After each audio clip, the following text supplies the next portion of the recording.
Boa noite a todas e todos. Hoje é um dia um pouco peculiar, bastante especial. O Brasil acabou de ganhar de 2-0 da Sérvia e isso me deixa meio contente, como dizia o Sérgio antes de começar a gravar. É, mas nada melhor que depois de um jogo de futebol pela Copa, a gente passe a uma conversa sobre Freud. Aqui estou vendo a Camila. Boa tarde, boa noite, Camila. Tudo bem? Ludmila também está aí, agora estou vendo. É, é, o professor Francisco Boca e o professor Eduardo Fonseca estão trabalhando em um livro que já terminaram e que já está nas minhas mãos. Eu estou fazendo a leitura para passar para o Sérgio, que em breve vou passar. E, e se trata do método e da cura em Sigmund Freud. O livro está pronto. E, bom, vou passar a palavra para Francisco e para Eduardo, para eles poderem apresentar o conteúdo do texto durante algum tempo e depois, eventualmente, o que podemos fazer é conversar um pouco e abrir para perguntas dos participantes. Então, passo a palavra para vocês dois. Como você prefere que a gente comece? Fique à vontade, Francisco. Bom, a gente pode ir fazendo um bate-bola. Eu começo, Sim. você dá continuidade, depois a gente vai retomando. Qual o tempo que a gente tem para... 40 minutos, 30 minutos, 40 minutos, e aí podemos abrir para conversar. Porque a gente podia dar algumas ideias gerais e depois tratar disso, né? Para dialogar um pouco mais com o público. Bom, como já é o segundo encontro que a gente faz em relação a isso, a esse livro, né, a essa coleção que o Daniel está organizando, eu queria lembrar que o que ficou encarregado, né, da gente fazer era um livro que tratasse, era um ensaio, na verdade foi um ensaio, que trata da noção de cura e da noção de método relacionado, então, a esse procedimento e essa expectativa de cura. O texto, na verdade, foi feito, como se pode dizer, a 6 mãos, porque somos 3 pessoas que assinam o ensaio. Eu, Eduardo e o Vinícius. O Vinícius talvez ainda vá participar, ele teve um impedimento aí na universidade onde ele trabalha, mas talvez ele ainda consiga entrar.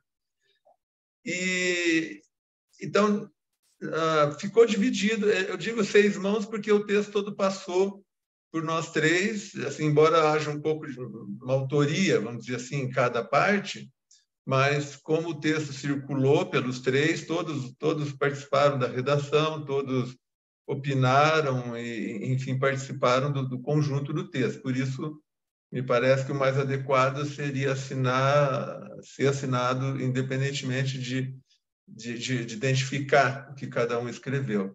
Embora isso seja facilmente identificável, uma vez que o leitor conheça os autores, né? Então, feita essa exposição, eu vou falar um pouco sobre a primeira parte, que é uma reconstituição, isso já é um pouco mais antiga, né? Uma reconstituição que eu já vinha fazendo quando trabalhei com o Daniel, uns bons anos atrás, aqui em Curitiba. E se trata, vamos dizer assim, eu não sei se está bem executado isso, mas se trata da aplicação do método de leitura e de interpretação da obra de Freud, que, de certa forma, formou a mim e a muita gente da minha geração, que é a obra de Luiz Roberto Monzani, né, que nos deixou há um ano atrás, um pouco mais. Então, esse método de leitura é justamente o que orienta, né, o que guia a maneira como os textos são articulados, né?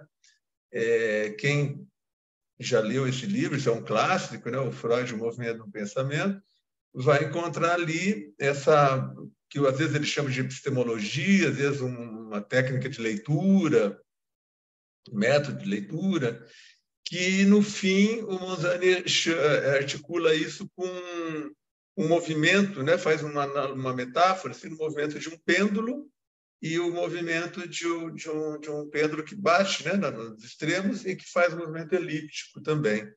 Esse é um recurso figurativo para mostrar como que o Freud articulou na sua obra os seus conceitos, né? E essa metáfora permite você traçar aquilo que é o subtítulo do livro, é o movimento de um pensamento, né? Então, é onde você exclui coisas como rupturas, como continuidades, vamos dizer assim, as chaves de leitura que segmentam ou conectam os conceitos de um autor, vamos dizer, dentro de chaves mais clássicas, assim, mais tradicionais, né? Como se costuma dizer, o primeiro Freud, o segundo Freud, o Freud neurólogo, o Freud psicanalista. Essas chaves, elas não são exclusivas de Freud, elas são aplicadas muitas vezes a todos os autores. Todo mundo já ouviu falar no jovem Marx, do Marx da maturidade, o primeiro, o segundo Wittgenstein. E o Monzani diz, bom, isso não é uma colocação muito adequada do problema, né? Está mal colocado, assim, você não captura o movimento do pensamento dessa forma, né? Então, o processo de leitura é justamente o de buscar as articulações desse conceito, onde, como dizia o Osmir, né, trabalhava todos juntos na mesma época, na Unicamp, o Osmir dizia, o Freud nunca jogou nada fora, né? Então, ontem eu brincava, bom, a gente escreve muito papelzinho, assim, com anotações, depois joga fora. O Freud não fazia isso, porque em algum momento ele ia precisar daquilo. E a coisa não ia ser usada exatamente como foi escrita no primeiro momento. Então, havia sempre um movimento de retomada, de rearticulação, de ressignificação. A coisa é muito mais complexa do que passar, vamos dizer, crivos, né, que segmentam a obra, que separam períodos, fases. O método é muito interessante. E a gente, né, aí o Daniel estava dizendo que está lá em Juiz de Fora, o Richard e a Fátima foram também alunos dele e têm essa formação, se valem dessa epistemologia. E a ideia, então, foi aplicar isso nesse primeiro capítulo, porque aí esse método ele serve para você investigar qualquer dos conceitos que compõem a obra freudiana, né? Então, em geral, o que eu trabalho, hoje eu trabalho com a filosofia da história em Freud e aplico o método de leitura do Monzani ali, né, nesse tema. No caso, foi o tema da cura, né? Então, o que eu não tenho como reconstituir isso aqui, porque é um trabalho que reúne um conjunto de vários textos, de muitos textos, onde a noção de cura vai aparecendo. E a ideia justamente é vamos dizer assim, de rastrear, né? De identificar e rastrear o que aconteceu com esses conceitos. Alguma coisa que não é exatamente, mas que flerta com a trama dos conceitos do Mezan, que tem um outro ponto de vista. O Mezan já admite certas rupturas, certas descontinuidades, tal. Então, embora sejam contemporâneos, sejam dois clássicos de leitura de Freud, eles se distinguem aí. Então, assim, só para dar vamos dizer, um spoiler do resultado, é assim, todo mundo sabe que o Freud começa, e aí por que está relacionado com os métodos, né, de terapêuticos, e o Eduardo vai falar disso depois, porque a relação entre a expectativa de cura e o método que se aplicava ali estavam imediatamente identificados, né? Então, quando você tinha uma noção de cura como remoção de sintomas, vamos dizer assim, onde o sintoma aparecia como um intruso, né? Vamos dizer, interior da teoria da sedução, como um evento, aí passado por todo o processo de recálculo, de repressão, recálculo. Então, por influência dos métodos que Freud conhece em Charcot, depois eu gostaria de falar um pouco, se tiver oportunidade, sobre esse período aí, que é o do qual eu me dedico hoje. O Freud tinha a expectativa, então, de, através da hipnose, produzir uma remoção. Tanto que a ideia tópica era de transferir a representação geradora da neurose para outra instância, para a instância da consciência, e dali, supondo que esse esclarecimento redundaria numa cura. Ou seja, o cuidado ali era pensado como alguma coisa relacionada a um evento que produziu o sintoma, e a remoção, o esclarecimento e a remoção desse sintoma. Tinha uma influência de contexto, né? Aí todo mundo sabe que o Freud, e se diz equivocadamente que ele abandona a teoria da sedução e faz intervir uma teoria da fantasia, né? Na verdade, as duas coisas nunca desapareceram na obra dele. Ele começa a fazer emergir, ao mesmo tempo que há a hipótese de uma sedução, a hipótese de uma fantasia acerca daquela sedução. Então, isso vai deslocando, né, esses dois componentes juntos, né? A sedução nunca poderia desaparecer, uma vez que ela enfraqueceria o próprio conceito de complexo de Édipo, né? O Édipo depende dessa sedução também para se sustentar. Então, na medida em que ele faz conviver a sedução com a fantasia, ele passa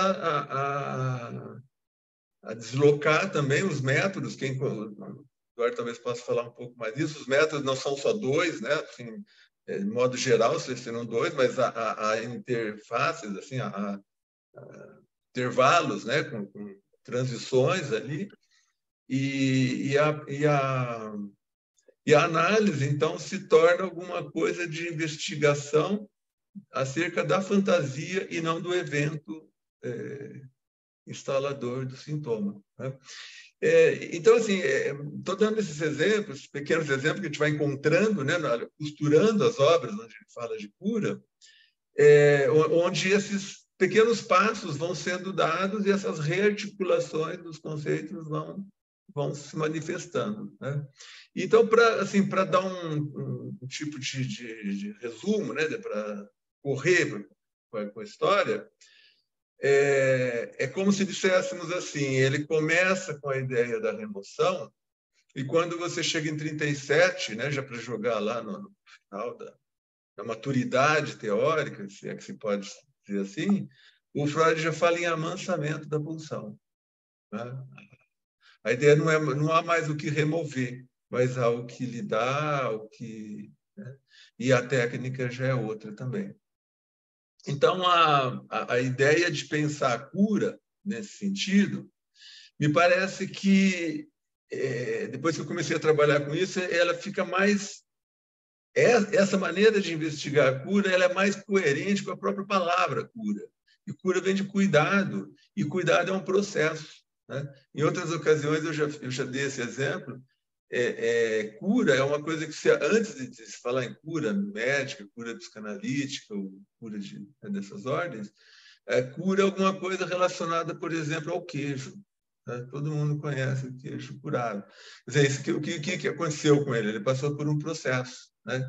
É um cuidado. Então, tem um processo lento aí. A cura é atribuída também ao processo de consolidação do concreto, por exemplo, numa construção. E essas coisas não têm fim, né? É interessante como se amadurece essa ideia. Um concreto, embora você não perceba, uma viga, uma laje, um pilar, ele está sempre trabalhando. Os pedreiros gostam de usar essa expressão, ele está trabalhando. Até que depois de 250, 300 anos ele se dissolve, né? Então, quer dizer, houve todo... O psiquismo ganha com isso, ganha mobilidade, ganha história, ganha movimento, né? Com essa ideia de cura, na medida no sentido que ele vai amadurecendo, né? Então, é como se, por analogia, se passasse, né, com o sujeito, paciente, né, como vocês dizem, um processo de cura, quer dizer, um processo de cuidado do seu psiquismo. E aí eu acho que o Vinícius intervém, né, vou só dar uma pequena palhinha em torno da parte dele, se ele não puder falar isso, que é justamente onde a técnica, aí já por influência dos estudos que ele fez com o Georges Canguilhem e a crítica de Canguilhem à psicologia. Então, a intervenção já é alguma coisa muito mais da ordem da admissão, né? Ontem tivemos um evento aqui também, né? Dessa modalidade aqui, e falávamos disso, né?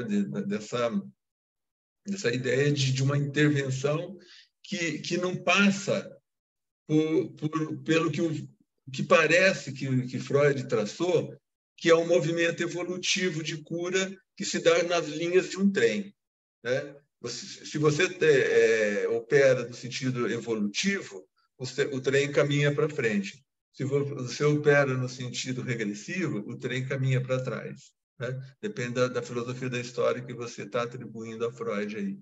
O que justamente a noção de cura traz como atualização, porque essa foi uma orientação que o Daniel nos deu, que a gente pensasse isso também, como é que se podia trabalhar contemporaneamente com essa noção de cura, né?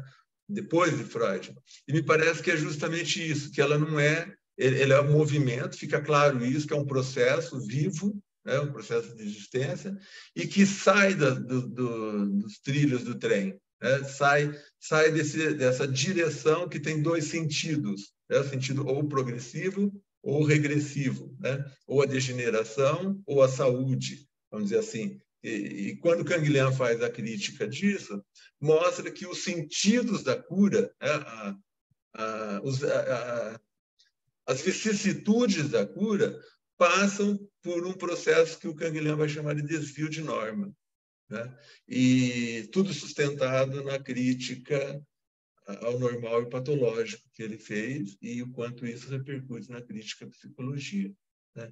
Então, a expectativa, a abordagem, a expectativa e a intervenção para a cura hoje é um processo, se estamos autorizados a falar em nome de Canguilhem, é um processo que se dá no sentido de muito mais tolerância, de acompanhamento, de abertura para as formas de manifestação do psiquismo, né? Que não estão nem indo para frente, nem para trás, nem são saudáveis, nem normais, nem patológicos, né? Mas que são apenas manifestações de um processo criativo, né? Isso é uma coisa interessante. Vou finalizar com essa recordação.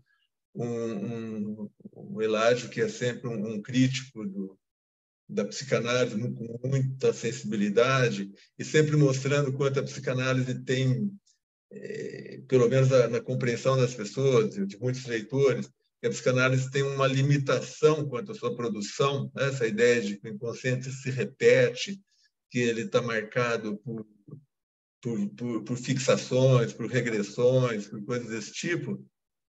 E foi uma das primeiras conversas que eu tive com o Eládio sobre isso, há muitos anos atrás.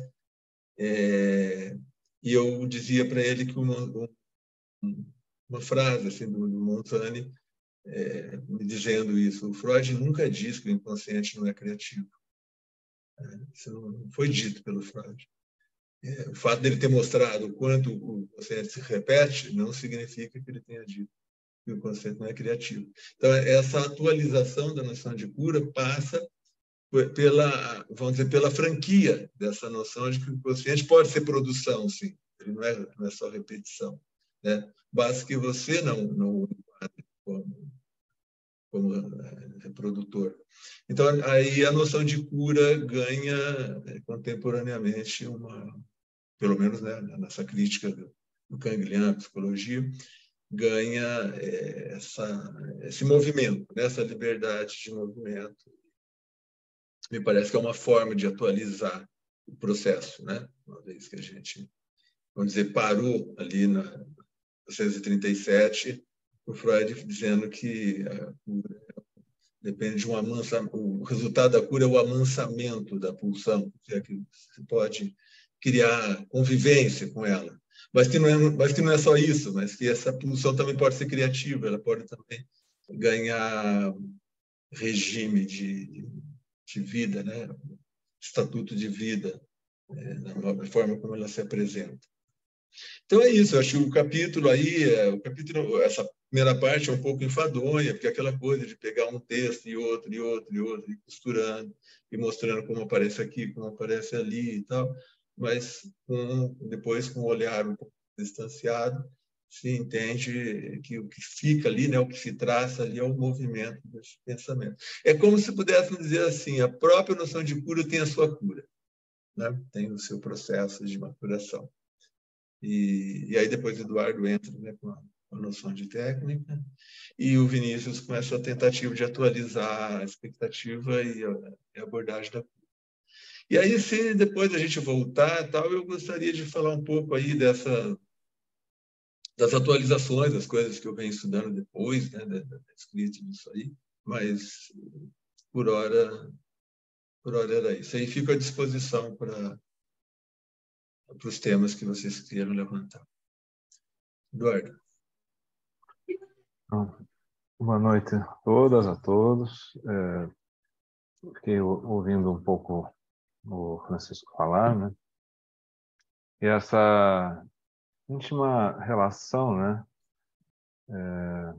de perspectivas, né, entre método e perspectivas de cura e como essas perspectivas elas vão se alterando à medida que os problemas vão surgindo para o Freud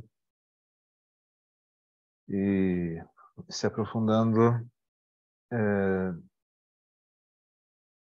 desde aqueles desafios também, né, que vão surgindo, desde da ideia da sugestão hipnótica, depois do método catártico, né, com as modificações, né, que o Freud vai impondo, até chegar no chamado método da associação livre. Então, essa perspectiva, né, da freudiana, ela é muito interessante, como em outros aspectos da obra também, que Freud não procedia à maneira de um filósofo, né, que parte de, vamos dizer assim, pelo menos um certo tipo de filosofia mais sistemática, que partiria já de noções mais abrangentes, né, de a suposição, né, de um todo e a necessidade que as partes se coadunem perfeitamente com esse todo. Na verdade, o Freud parte de determinadas premissas que vão se modificando também ao longo do tempo, em função especialmente da atividade clínica, né, porque ele faz questão de fazer a teoria avançar a partir da clínica, com a ressalva, obviamente, de que ele se nutre, né, e se vale, faz uso operatório de inúmeras fontes, né, para tanto do ponto de vista da argumentação quanto do ponto de vista da criação de uma certa estrutura, né, para a psicanálise. No entanto, essa estrutura ela se mostra, por exemplo, justamente do ponto de vista da técnica, do ponto de vista do método, um tanto fragmentária assim ao longo da obra, né? É como um filme, né, que foi dirigido por alguém e que conta, vamos dizer assim, com a colaboração de um montador experiente, como Sergei Eisenstein, né? Trabalhava com um montador experiente, e quando ele está no México filmando justamente Que Viva México, né?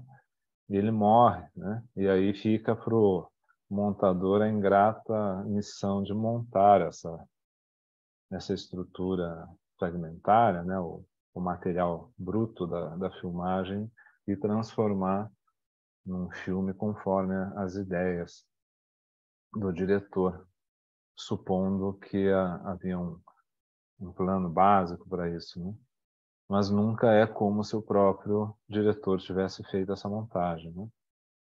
Então, o que a gente tem, né, em relação ao método freudiano são, em primeiro lugar, né, os escritos autobiográficos, os escritos sobre técnica, né?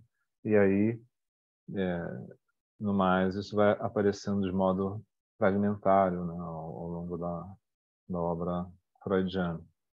Isso não deixa de, vamos dizer assim, de ser interessante, né, como um work in progress, né, um legado que instiga a reflexão, não só acerca dos seus sucessos ou dos seus fracassos, mas também acerca dos caminhos e possibilidades, né, que apontam para o porvir, que é justamente uma das razões, né, da nossa reflexão, do nosso interesse, e é basicamente a terceira parte do livro, né, da qual o Vinícius ficou mais encarregado, né? Nós procuramos trabalhar de modo bastante coeso, né, como 3 autores, mas obviamente houve uma concentração maior de cada um de nós em uma das partes, né? E é bem interessante o fato da gente ter uma perspectiva, né, para essa abordagem, por exemplo, do método, naquilo que ele poderia, por exemplo, naquilo que essa abordagem poderia nos servir, né, para questionar a clínica, né, questionar as possibilidades da clínica e um modo de encarar, né, especialmente essa relação transferencial, né, essa ideia, né, de uma transferência que se estabelece entre o psicanalista e o paciente, né? Então tem determinadas coordenadas, né, que o Freud nos proporciona e que já desde o início, né, dos trabalhos técnicos dos anos 10, a gente percebe o Freud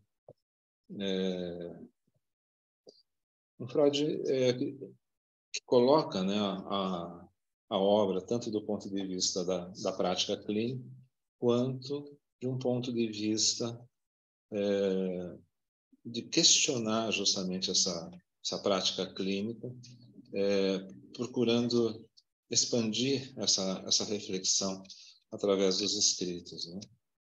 Então, especialmente a colocação, né, dessa assim chamada escuta flutuante, do ponto de vista de uma contrapartida numa escuta uniformemente desimpedida, né? Aqui no Brasil se diz assim, escuta flutuante, né? Então essa escuta seria uma contrapartida, né, da livre associação. E é justamente isso que nos proporciona um território mais rico, né, para as possibilidades da clínica, porque além, como o Francisco ressaltou no comentário dele, além da questão da interpretação, existe justamente essa possibilidade, né, que eu chamo de a possibilidade de um discurso tem uma característica mais poética, não no sentido de escrever poemas, mas no sentido de instaurar linguagem, né? No sentido de colocar palavras na existência que é efetivamente vivida, né? E tanto no sentido da organização dessa existência, quanto no sentido de criar essa existência. Então, me parece que essa relação transferencial, como o Lacan ressalta, mais de uma vez na obra dele, justamente comentando, né, a respeito da freudiana. O que está em questão aí é elevar, né, assim, o valor conferido à palavra, né, na nossa existência. A palavra não apenas como aquela que organiza, mas como aquela que instaura mundos, né, que nos confere um novo lugar. E a possibilidade de experimentar, né, a possibilidade de você se apropriar e criar mesmo dentro do universo simbólico. Né? E essa expansão das fronteiras, né, é uma coisa que, a partir do Freud, o Lacan soube ler muito bem e construiu toda uma técnica também em torno disso. Então, esse caminho, né, que parte primeiro da ruptura, né, das resistências, de você alcançar esse inconsciente dinâmico, esse inconsciente reprimido, recalcado, e revelá-lo, como se fosse, na metáfora freudiana, né, o negativo da consciência, é uma coisa que lentamente vai evoluindo para uma relação direta com a própria linguagem. Né? E isso é o que acaba sendo bastante ressaltado, por exemplo, nas modificações metodológicas, né, que são instauradas pelo Lacan. Então é uma coisa muito muito interessante desse ponto de vista observar esses fragmentos, né, essas observações relativamente fragmentárias que existem no contexto da obra freudiana, mas que nos instigam a refletir sobre justamente as possibilidades, né, da clínica a partir disso, né, e o que você pode fazer contemporaneamente. Então, assim, grosso modo, seria isso, né? Então, a ideia de que o método serve menos, então, para revelar algo que está oculto e mais para instaurar aquilo que ainda não existe. Então, é um caminho que vai, ao meu ver, nessa direção. E isso é uma coisa que serve não apenas para revelar a singularidade, né, aquilo que há de mais singular, mas que tem também como ênfase instaurar um processo de amplificar, né, esse alcance da singularidade, né, quer dizer, se tornar efetivamente cada vez mais singular, cada vez mais um terreno de experimentação, né? Experimentação tanto do ponto de vista da linguagem quanto do ponto de vista da experiência, né? Um fenômeno que se instaura continuamente, né? Uma posição frente à experiência e frente à linguagem, muito mais do que a revelação de algo pré-existente. Então, grosso modo, seria isso, né? Quer dizer, a gente resume um percurso extenso, né? Que é tratado no âmbito do livro, mas que tem essa característica fundamental. Eu fico, então, como o Francisco, aberto para o debate, para a discussão com vocês. Acho que o Vinícius não conseguiu entrar, né? Não estou vendo aqui. Bom, é uma pena. Não, até agora não. Não. Uma coisa que nós estávamos conversando, inclusive hoje com Richard, ontem e hoje com Richard aqui em Juiz de Fora, é que a sequência de trabalhos que nós vamos fazer van a colocar também em discussão o que nós estamos entendendo por uma história da psicanálise e qual é o método de história, não? Geralmente tem sido utilizado o método biográfico para explicar a história da psicanálise. Se recorre muitas vezes a uma biografia de Freud, ou para explicar o processo psicanalítico se recorre a alguns textos de Freud, no caso da psicanálise freudiana. Y una de las cosas que nos estábamos pensando era que, por ejemplo, en el caso de Eli, también por herencia de Monsanto, ele faz todas as relações com as apropriações que Freud faz. Quer dizer, a história da psicanálise não é apenas a história de Freud, sino a historia también de cómo, de alguna forma, Freud fue se apropiando de elementos da filosofía, de elementos da medicina, de elementos da psicologia nascente, de elementos do electromagnetismo, da física de sua época, y al mismo tiempo de elementos de debate en el propio desenvolvimiento. Digamos, habría una serie de antecedentes de Freud, mas también una serie de relaciones de debate, ¿no?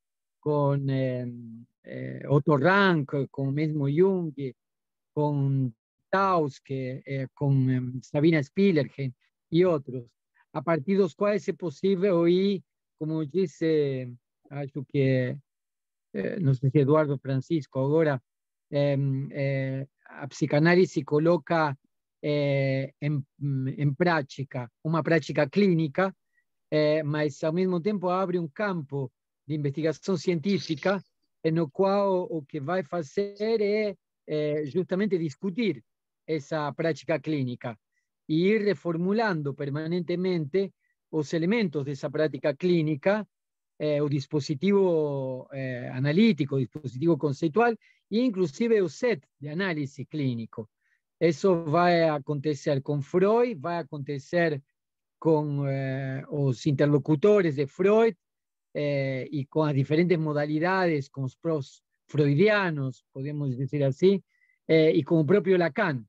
Cuando hacemos historia de psicanálisis lacaniana, es posible contar a partir de la biografía de Lacan, mas también es posible contar a partir de la formación psiquiátrica de Lacan, de la relación de Lacan con la psiquiatría, que fue extremadamente importante y decisiva hasta los años 30, mas que no dejó de tener interlocución con psiquiatras con los cuales él debatía en esa época, mas también con a etnografía, con la lingüística, con las formas de apropiación del estructuralismo a la Jacobson o del estructuralismo a la Levi-Strauss, que fueron apropiadas por Lacan y que después fueron reformuladas.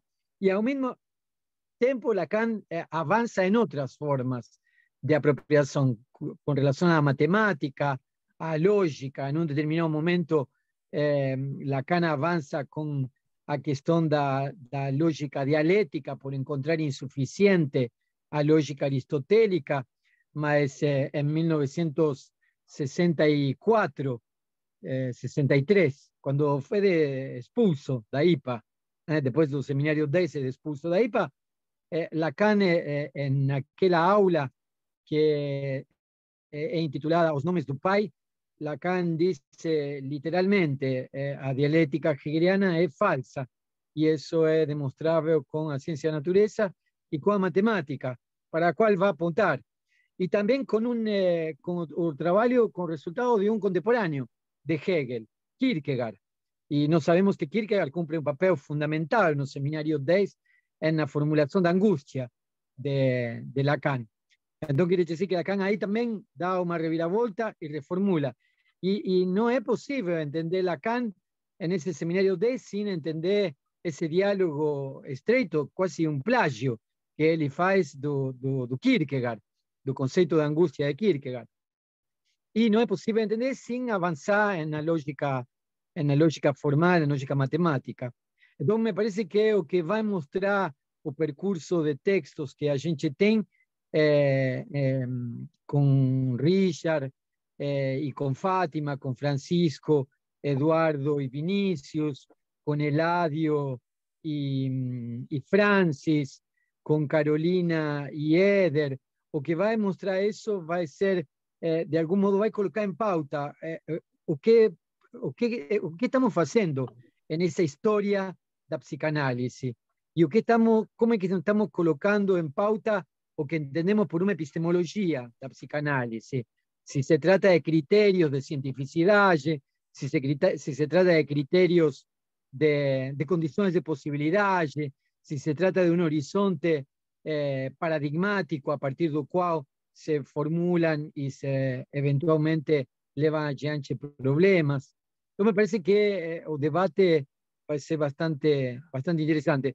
Vou abrir a palavra para outras pessoas que eventualmente queiram perguntar sobre o livro. Eu acho que está tudo pronto. Tem os 3 livros da Fundação da Psicanálise do Richard e tem este livro do Método e a Cura de Eduardo, Francisco e Vinícius.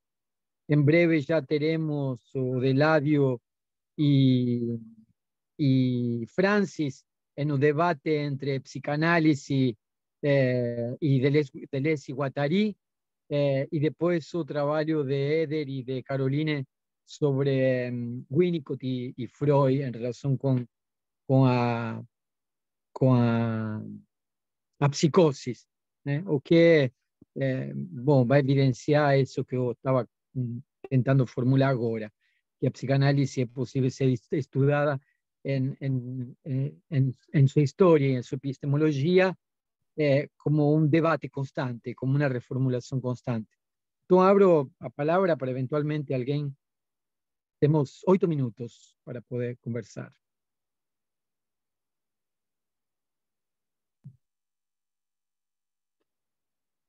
A pesar de que fue después del juego, había 43 personas asistiendo en tiempo real.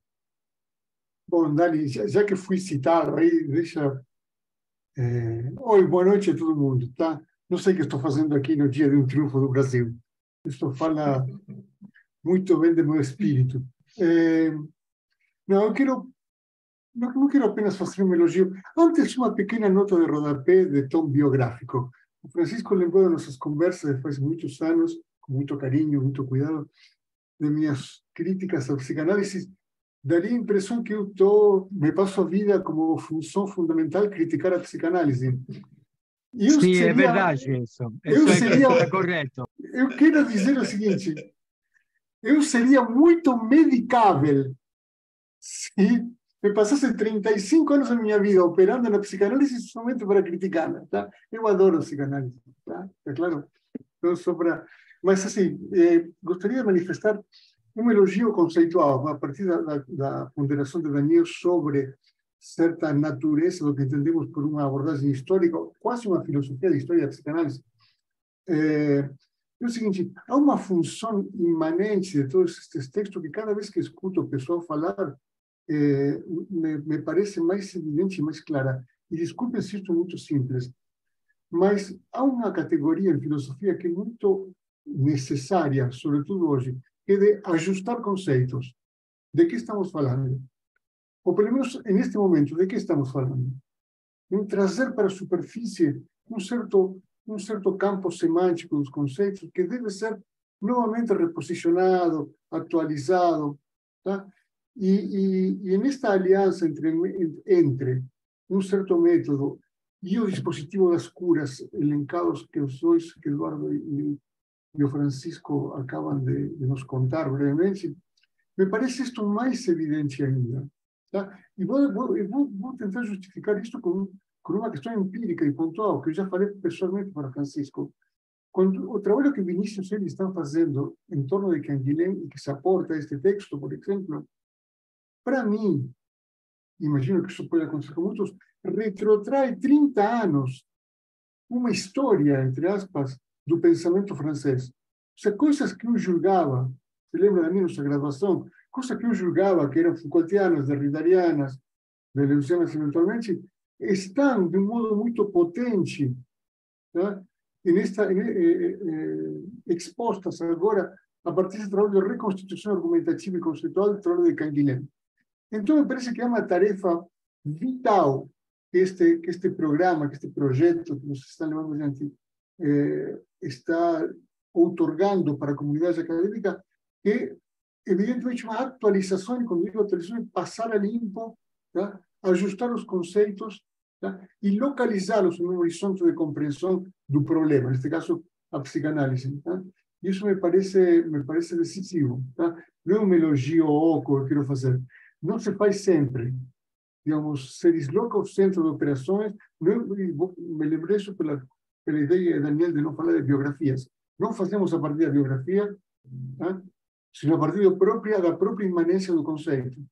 Tá? Isso me parece absolutamente fértil e essencial em termos metodológicos, por exemplo, uma palavra feia. Como é? E insisto, como exemplo, para mim, particularmente, que me tocou particularmente, como exemplo é fazer tudo, depois de anos, toda uma reconstituição da história da filosofia, da história dos conceitos, na verdade, do pensamento francês, a partir de uma fina reconstituição da leitura de Canguilhem. E parece que estamos fazendo isso permanentemente.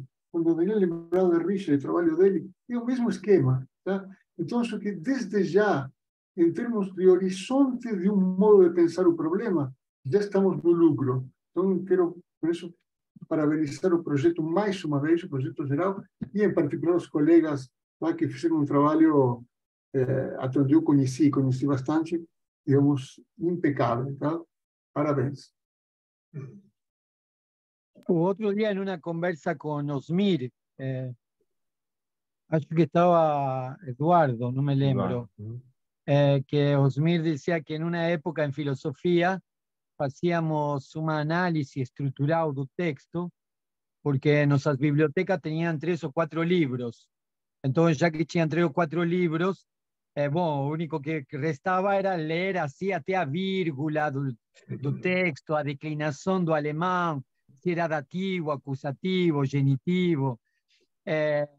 Mas isso porque o resto dos livros estava nas bibliotecas europeas. Então a gente tinha que ir até Europa para pegar o próximo livro.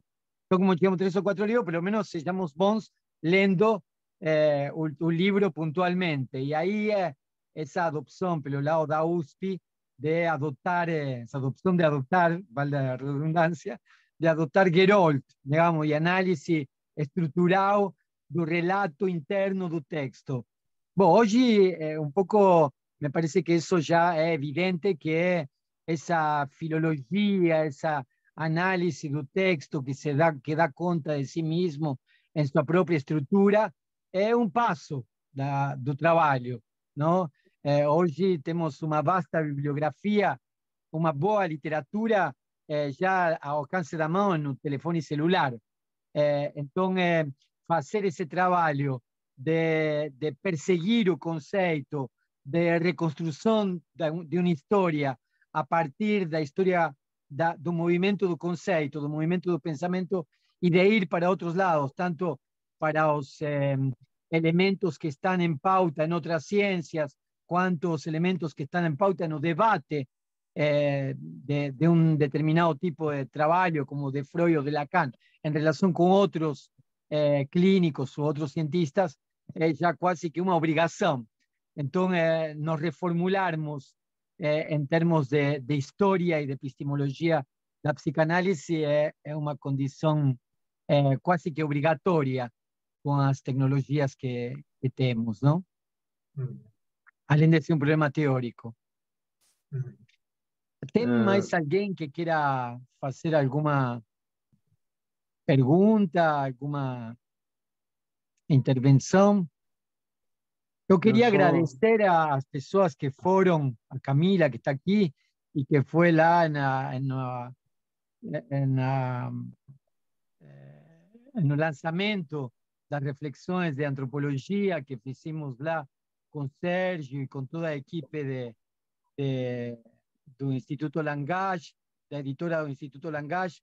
Foi muito bom poder estar lá, rever algumas pessoas, rever a Camila, bem, saudável, bonita, como sempre. Agradecemos muito que você tenha estado lá. Bom, nada, Jessy, que foi um grande prazer o lançamento in loco, digamos, no online, sino en un lugar de los tres volúmenes de reflexiones de antropología. Por una cuestión de tiempo no conseguí hacer un calendario para hacer un seminário aberto a como os leitores das reflexões, mas eu acho que isso pode ficar para o ano que vem, enquanto a gente vai esperando os próximos títulos que a editora do Instituto Langage vai lançar. Que, bom, já temos uma pauta de trabalho bem interessante, já temos 4 livros prontos, vamos ver depois a sequência da editora, como a editora decide ir editando e lançando os livros, e na espera estão o de a psicanálise e Deleuze e Guattari e Freud e Winnicott, e depois irmos pensando outras coisas. Junto com os lançamentos também os seminários e os seminários abertos para os leitores dos livros lançados. Nada, acho que basicamente é isso. Depois de um jogo de Brasil, de ter ganhado 2-0 e estar em um encontro de psicanálise, falando sobre o futuro lançamento de um livro, me parece que já está suficiente. Agora podemos ir a comemorar tantos livros lançados, quantos livros por lançar, e a vitória de 2-0 de hoje de Brasil. E depois descansar, obviamente. Daniel, diga. Permite que eu faça só um comentário suplementar, que, assim, eu ouvindo tanto você quanto a Eladio, né, me ocorreu dizer também que, independentemente da reconstrução das origens desse caminho, né, e do modo de caminhar do Freud, né, o que importou sobremaneira para nós, né, o que está em jogo, é justamente a fecundidade do percurso freudiano. A experiência da transferência, da repetição, né, a ela conexa, revela, no meu modo de entender, a absoluta falta de qualquer perspectiva determinista em psicanálise. Ou seja, a indeterminação coloca a questão do deslizamento e da constituição do sentido em primeiro plano das preocupações psicanalíticas. Então,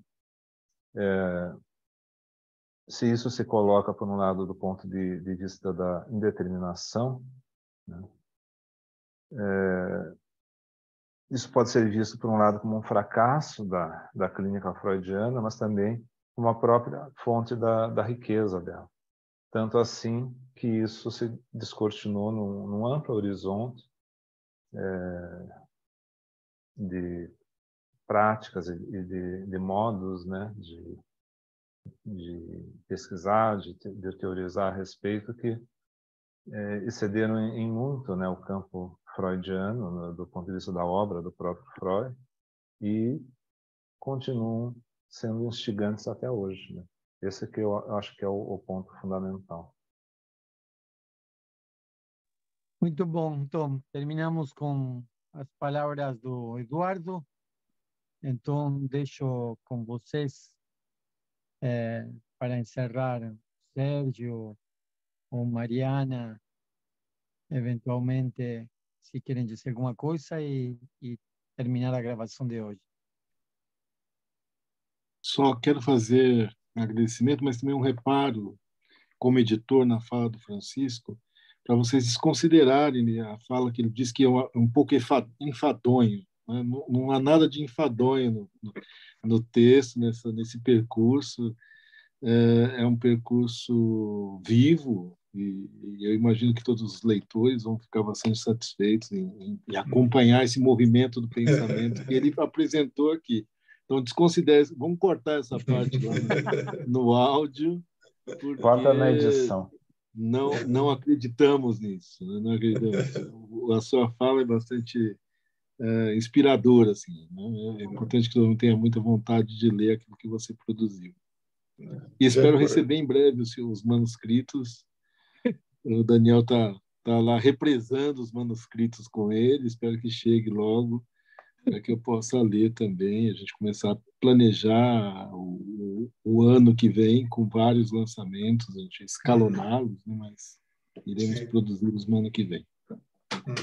Perfeito. Muito bem. Muito obrigado a todas e todos. Obrigado. Boa noite, gente. Tchau, tchau. Boa noite. Obrigado.